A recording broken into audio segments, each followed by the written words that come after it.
Hey guys, welcome to my YouTube channel. Hope you all doing good. So let's start with a new video today.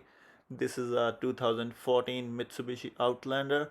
I recently had its service done, but it's still showing the warning light that it needs a service. So I will tell you quickly how to reset the warning light.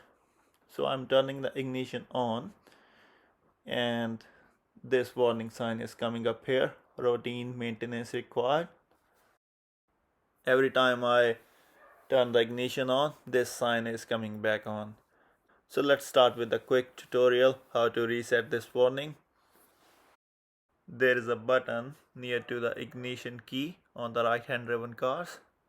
This one. So now turn the ignition key off and press this button 2 or 3 times until this dash dash dash kilometer sign comes up on the screen. Then continuously press this button for 2 or 3 seconds until the small spanner light starts blinking.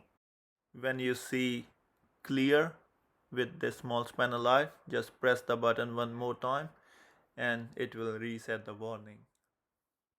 So that was the quickest way to reset the warning light. You can turn the ignition on to check and make sure that warning light is not coming anymore. Hope you like this video. If you like, please don't forget to like, share and subscribe. Thanks for watching. Have a nice day. Bye bye. Take care.